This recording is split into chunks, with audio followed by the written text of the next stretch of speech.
bit. Good to see everybody. Thanks for, I apologize that you waited. I didn't know that you were ready for me. So on Mondays after our practice, I'm going to always meet with our captains and have, kind of our meeting of the week, and we just finished up with that. So we're certainly excited to be in the game week.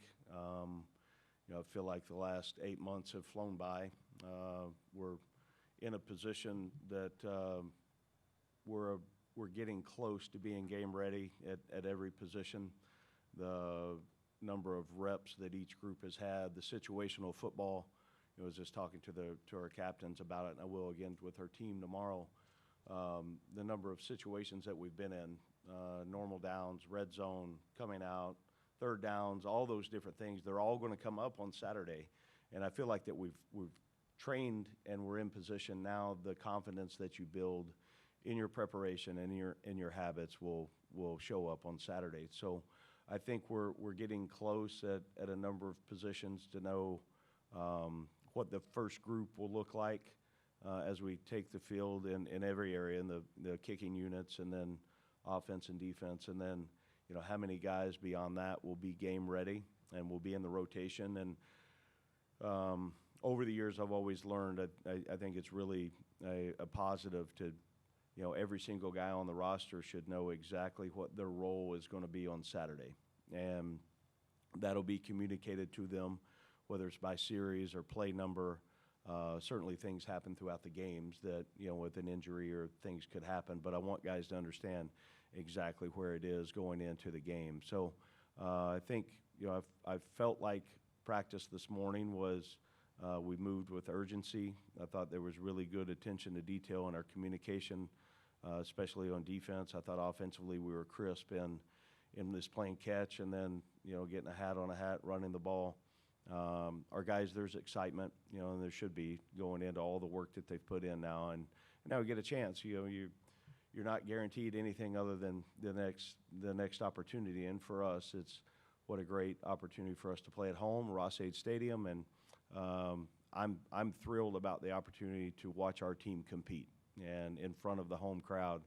I've dreamed about this, thought about it, and can almost feel it at this point. So excited to see our team go compete and play together, play hard, and put our version and our brand of football out there. And I know our guys are certainly excited about it. And our staff has worked extremely hard, everyone, not just assistant coaches, but you look at every department that touches your student athletes on a daily basis. We could not be to the point we are without the great help that we have.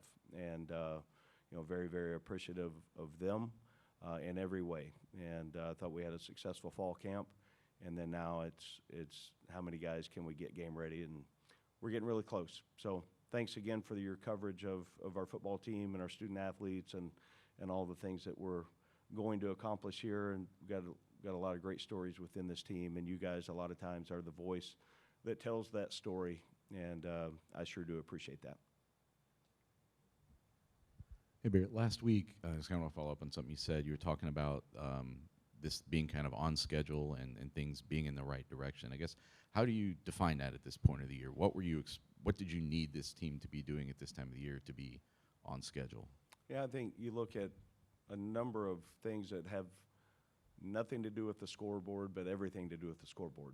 Just the process of what a Monday practice needs to look like, the urgency we move with, the communication, not only from drill to drill, but within the play, the practice habits, the preparation, the study, the film study, the knowledge, the retention, the rep counts. This team, we two-spotted as many practices as we could from a health standpoint, and we made it 14 practices of two-spot during fall camp. And I haven't been around a team that's been able to do it that long. So that's that is part of the belief system in how this program is going to continue to make big steps, is through repetition. And I want our guys to understand what a big deal that is, because we've trained a lot of guys in the locker room. It didn't matter if you were, with the first team quarterback or the fifth team, they got exactly the same amount of reps, the same amount of coaching. And I think that was really big and really helped take what we needed from when we started fall camp, the 46 guys that had never practiced with us, to get them in a position to help us game one, because it is going to take a lot of guys, in my opinion. And I think we've got a lot of guys that are really close to being game ready. So I just think we've made really steady progress in every single area of how we've practiced and the preparation and really everything. When you take a step back and look at the flow of the practice and the flow of meetings, now we got to go do it on game day, and I know we will.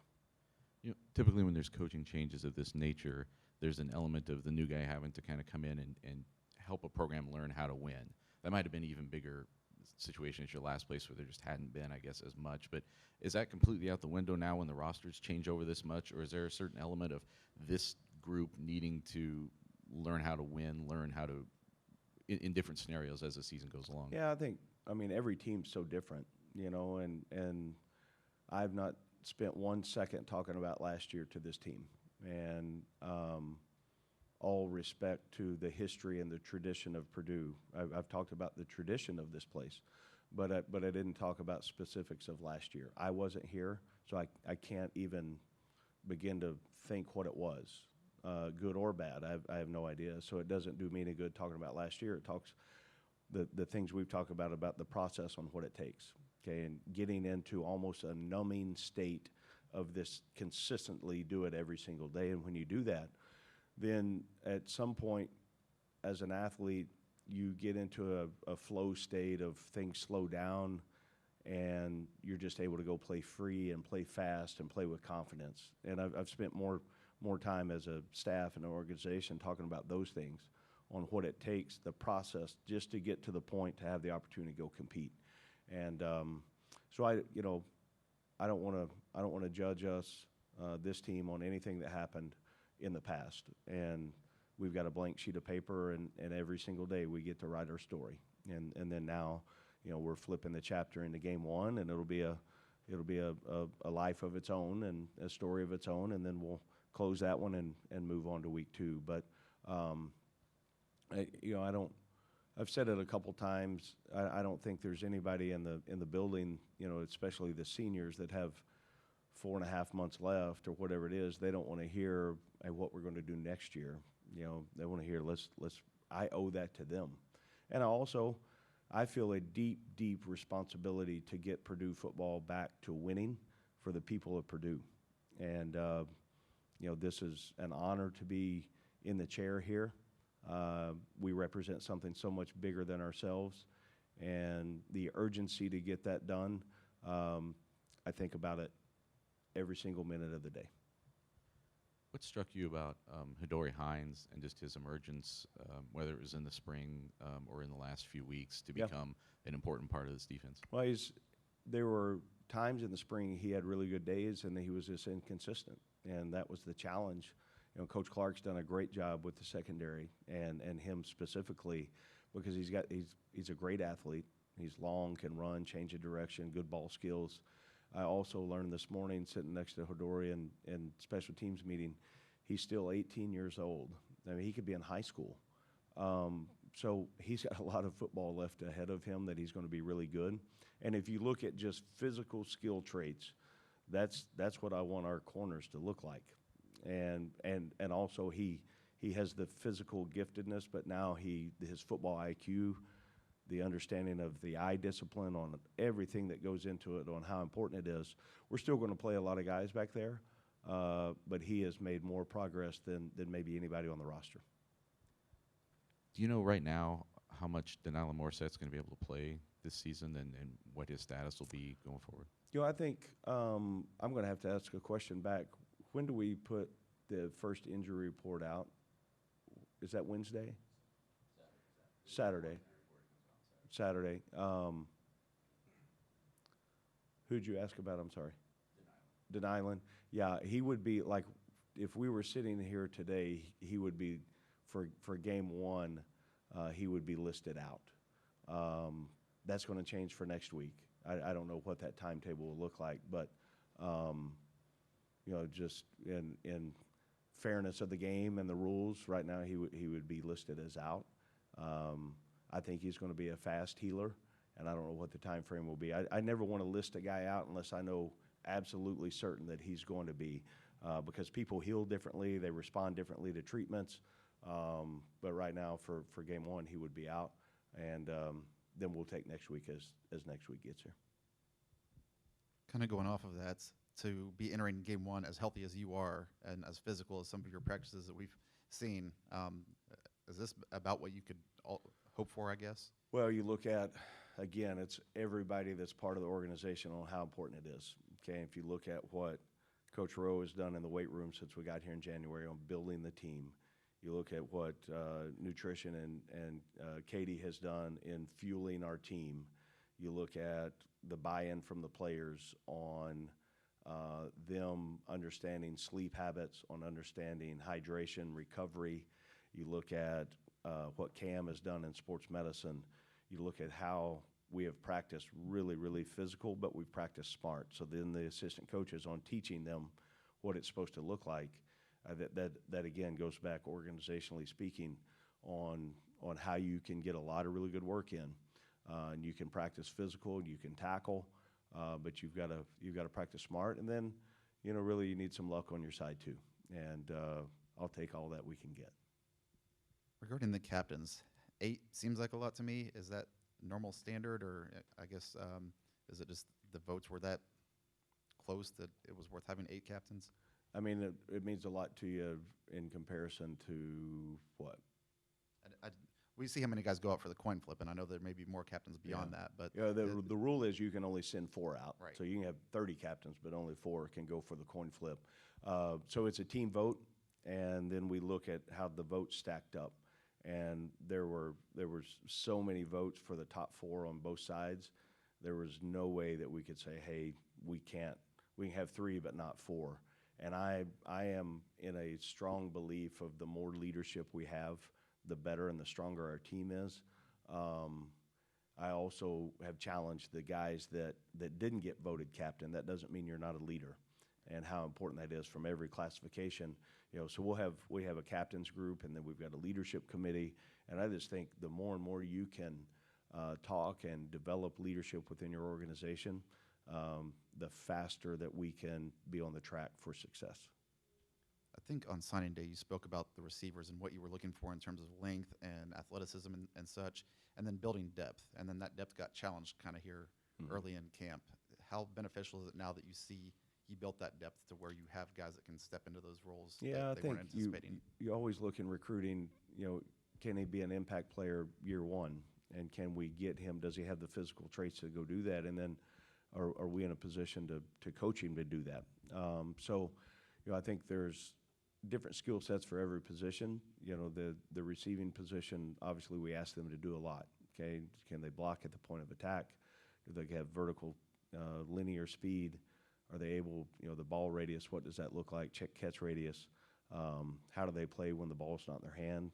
How valuable are they on special teams? So we're going to have a number of guys that play in those roles here early in the season, and it'll be interesting to see how it goes. And normally, as experience would tell me, that there's going to be somebody that steps up that maybe hasn't shown up every single day in practice that has a huge game.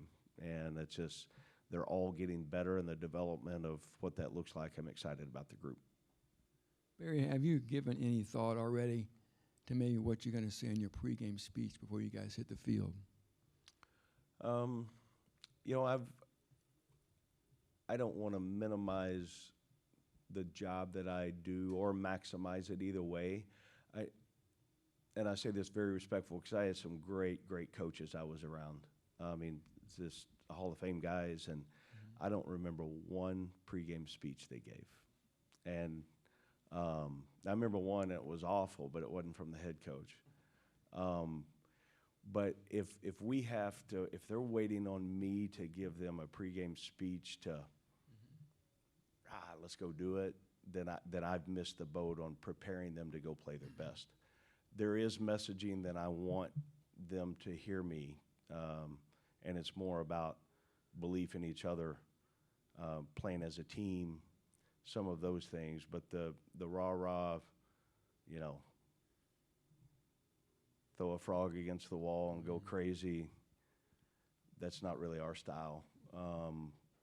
It is for some, and for us, it's more process-driven on let's really focus on what our job is. Now, this is a long answer, but I want to be direct and intentional about when we step into the stadium, that's sacred, and let's go represent Purdue the right way in everything that we do. And they'll be ready to go play.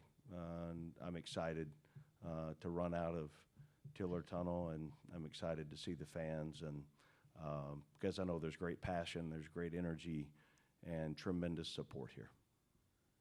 I was flipping through the first press release and was disappointed to see no depth chart.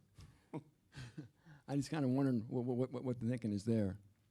I don't have a one set yet. I mean, we know who right now is going to play, but I don't know if I gave you one, it would not be accurate, and I'm not going to do that. So, you know, we've got a really good idea. I don't know if we're going to start in 11 personnel, 14 personnel, you know, 20 whatever we're starting in.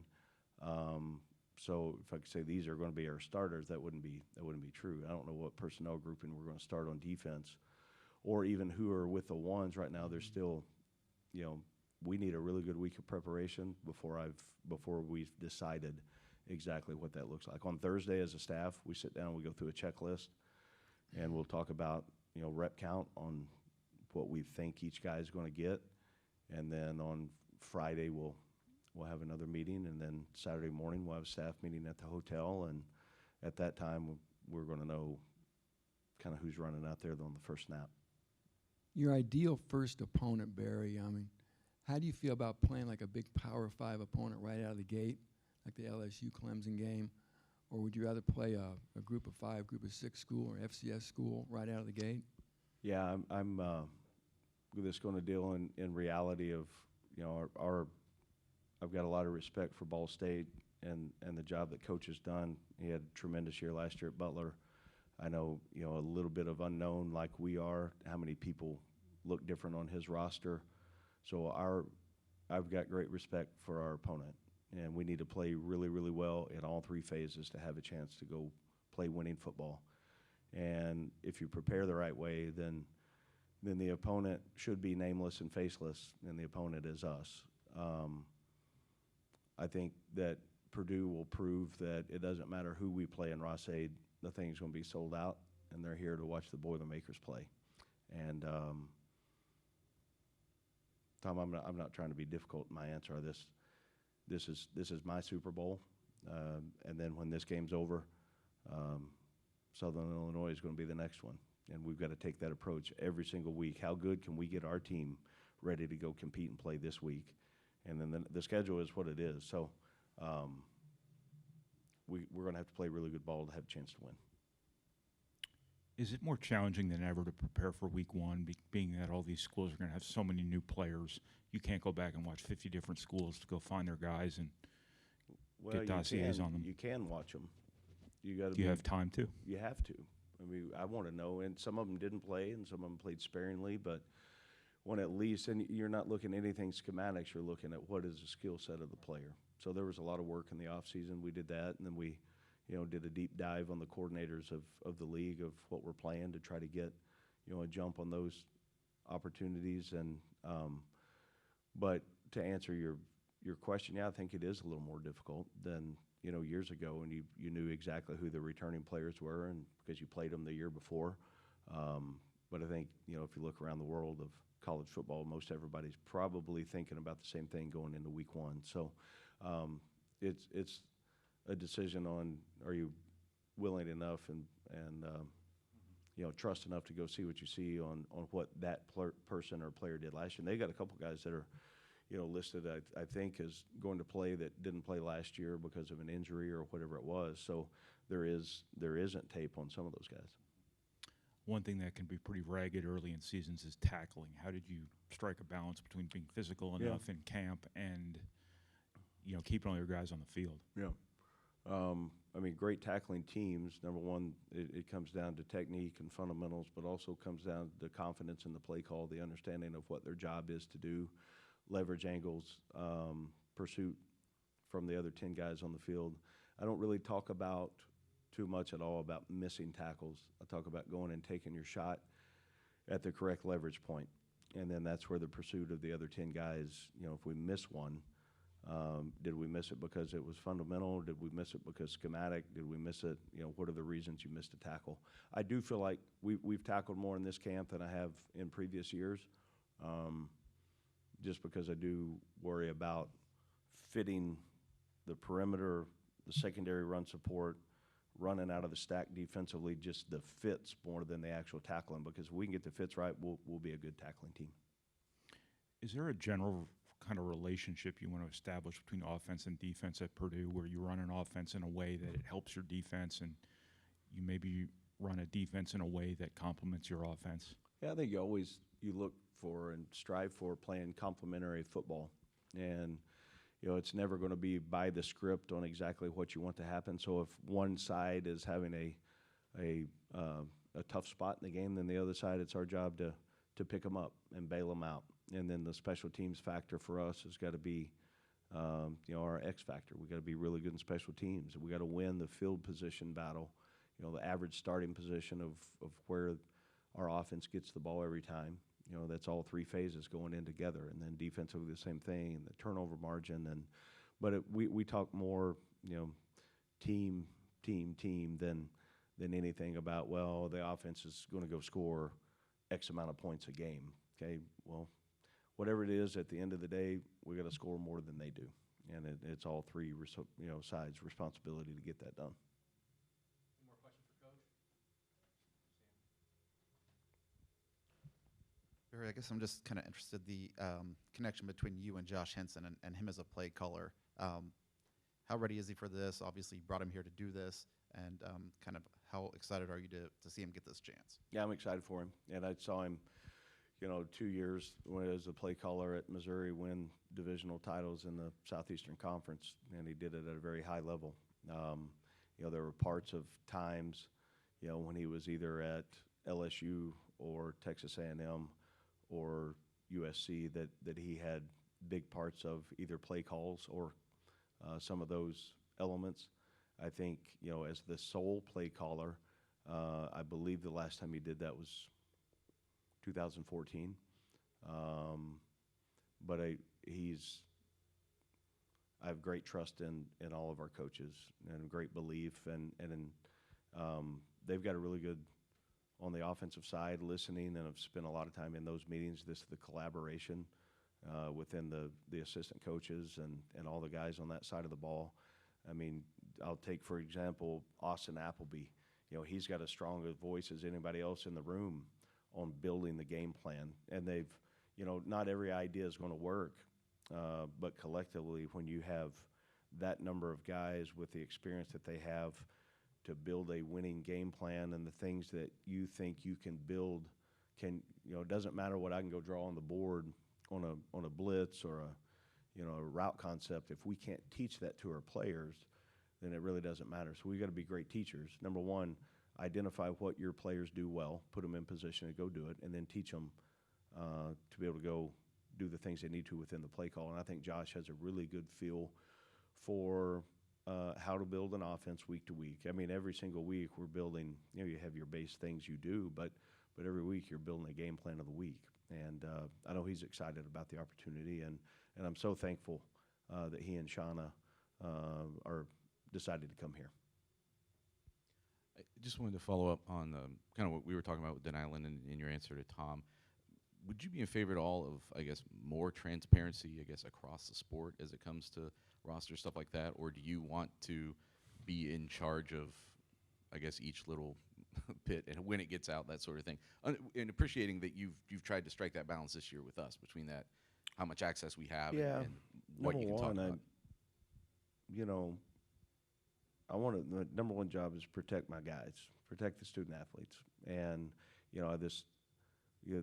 there's so many things in today's world of college sport that go into not just rolling out there and playing the game. And I can see that through how it's changed through the wide scope of a 50,000-foot view on really what it looks like. So there's times on the decisions that we make, it may take some time to understand the reasons why. But in an injury standpoint, number one, I lived, a few years ago, I was at a place and there was a report of an injury during practice, and it got to the player's family before we had a chance to communicate with the family. And that's a tough situation. You don't want to read on social media that your son was hurt, and it was a tough injury.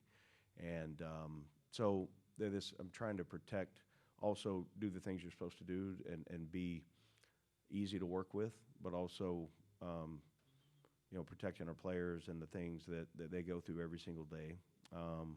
And also, I'd rather not hand our opponent, exactly, this is what we're doing and this is what we look like. So I want them to work a little bit too.